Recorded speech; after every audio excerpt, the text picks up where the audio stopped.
పులివెందులలో ZPTC 2 స్థానాలకు గాను హోరాహోరీ పోటీ అయితే జరుగుతుందండి. ఎవరికి వాళ్ళే ఎత్తుకు పై ఎత్తులు అయితే వేస్తున్నారు. అలాగే ప్రచారంలో కూడా ఎవరో తగ్గట్లేదు, ఎవరో తగ్గ ప్రచారాలు వాళ్ళు చేస్తున్నారు.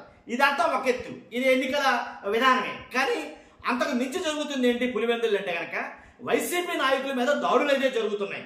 ఆల్రెడీ మనం చూసాం కదా, ఇద్దరి మీద దాడులు అయితే జరిగాయి. ఎమ్మెల్సీ యాదవ్ పైన, అలాగే ఇంకొక ఆయన పైన కూడా దాడి అయితే జరిగింది. ఈ దాడులు కరెక్ట్ కాదు. కాబట్టి ఎలాగైనా గెలవాలనుకోవడం పొరపాటు. ఫస్ట్ లైక్ చేయండి. అంతకు మించి ఇంకోటి జరగబోతుంది పులివెందుల్లో అంతకు మించి ఒకటైతే జరుగుతుంది. అదేంటో చెప్తాం. ఫస్ట్ లైక్ చేయండి, అందరికీ తెలియాలి. కాబట్టి మీ బాధ్యతను లైక్ చేయండి, ఈ వీడియోని షేర్ చేయండి, అలాగే కుదిరితే సబ్స్క్రైబ్ చేయండి. మీ అమూల్యమైన అభిప్రాయాన్ని కామెంట్ రూపంలో తెలియజేయండి. పులివెందుల్లో 2 జడ్పీటీసీ స్థానాలకు గాను ఎవరు నెగ్గుతారు? ఇంకోటి ఏంటంటే పులివెందుల్లో ఇప్పటి వరకు ఒక భయానక వాతావరణం అయితే కనుక ఉంది. కానీ దాని మీద ఎలక్షన్ కమిషన్ ఎలాంటి సీరియస్నెస్ తీసుకోకపోవడం, కాబట్టి చాలా విడ్డూరంగా అనిపిస్తుంది. ఇంకోటి ఏంటంటే పులివెందుల్లో తాజాగా తెలుస్తున్న వార్త, కొన్ని ఇన్ఫర్మేషన్ ద్వారా తెలుస్తుంది ఏంటంటే ఓట్లు విషయంలో ఎవరైతే ఓటర్లు ఉన్నారో వాళ్ళ పోలింగ్ బూతుల్లో ఏ ఓటర్ లిస్ట్ ఉన్నాయో ఆ ఓట్లు జంబ్లింగ్ అయితే చేశారు అనేది వార్త ఎక్కువగా హల్చల్ చేస్తుంది.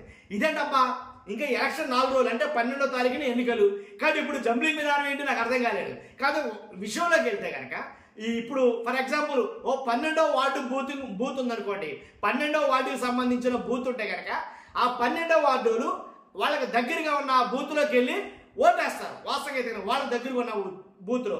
కానీ ఇప్పుడు అలా కాదు. ఈ 12వ వార్డోడు ఈ ఊరు కాదని వేరే ఊరు వెళ్ళి ఓటేయాల్సి వస్తుంది. ఇప్పుడు జరుగుతున్న విధానం అది అక్కడ. కానీ జంబ్లింగ్ అంటే ఈ బూత్ నుంచి ఆ బూత్ అంటే పర్వాలా, ఊరే మారాలంటే కొంచెం ఇబ్బందికరమే కదా. కాబట్టి అలాంటప్పుడు అసలు పోలింగ్ బూత్కి వెళ్ళి ఓట్లేసే వాళ్ళే క్రమేపీ తగ్గిపోతున్నారు. మరి అలాంటప్పుడు వేరే పక్కనున్న ఊరు వెళ్ళి ఓటేయంటారంటే అది ఎంతవరకు సమంజసం? ఇది అసలు వాస్తవమా కాదనేది ఒక అనుమానం నాకైతే ఉంది. కాబట్టి ఏది ఏమైనప్పటికీ అంటే రాజకీయంగా నెగ్గడం కోసం, గెలవడం కోసం ఏదైనా చేసేయచ్చా? కాబట్టి ఈ విషయం మీద ఎలక్షన్ కమిషన్ సీరియస్ యాక్షన్ అయితే తీసుకోవాలని నా అభ్యర్థన. ఎందుకంటే ఇప్పుడు పులివెందుల్లో భారీగా ఓట్లున్న కొన్ని ఊర్లు అయితే ఉన్నాయి. ఏంటంటే నల్లపరెడ్డిపల్లి అని, ఎర్రబెల్లి అని, నల్లగొండవారిపల్లి అని, ఇలా కొన్ని ఊర్లు అయితే ఉన్నాయి. ఆ ఊర్లో ఉండే బూతుల్ని తారుమారు చేశారు. అక్కడికి వేయడం ద్వారా, ఈ జంబ్లింగ్ చేయడం ద్వారా ఓటర్లు ఓటు వేయడానికి ఆసక్తి కనబరచరు. ఇది వాస్తవం. కాబట్టి అలా ఎలా మార్చారు నాకు అర్థం కాదా. ఇంకోటి ఏంటంటే ఓటు వేయకూడదనా, వైసీపీ వాళ్ళు ఓటు వేయకూడదు, లేకపోతే వైసీపీ వాళ్ళు ఎక్కడికి వెళ్ళి ఓటు వేయకూడదు, కాబట్టి ఓటర్లు తగ్గిపోవాలి, ఓట్లు వేసే వాళ్ళు తగ్గాలనా? అలాంటి మరి టీడీపీకి వేసే వాళ్ళు కూడా తగ్గిపోతారు కదా. ఇప్పుడు ఓటు వేయకూడదనే మార్చారని అనుకుందాం, ఒకవేళ వాళ్ళు కూడా తగ్గుతారుగా. మరి ఇది ఎక్కడ లాజిక్గా నాకు అర్థం కాదు. కాకపోతే ఏది ఏమైనప్పటికీ ఆల్రెడీ అసలు ఎన్నికల మీద, ఈ ఓట్ల మీద పెద్ద యుద్ధమే జరుగుతుంది. బయట ఎలా అంటే పెద్ద యుద్ధమే జరుగుతుంది. ఓట్లు గజిబిజిలో ఓట్లు దొంగిలించారని, డూప్లికేట్ ఓటర్లు వచ్చేసారని, కొన్ని లక్షల ఓట్లు తీసేశారని, కొన్ని లక్షల ఓట్లు చేర్చారని, ఇలాగ చాలా చిన్నపాటి యుద్ధమే జరుగుతుంది. ఇలాంటి టైంలో మరి అక్కడ ఎలాంటి పరిస్థితులు కల్పిస్తాయి పులివెందుల్లో? మరి ఎందుకని గెలవడం ప్రాముఖ్యం అక్కడ, అది ప్రెస్టేజ్ ఇష్యూ.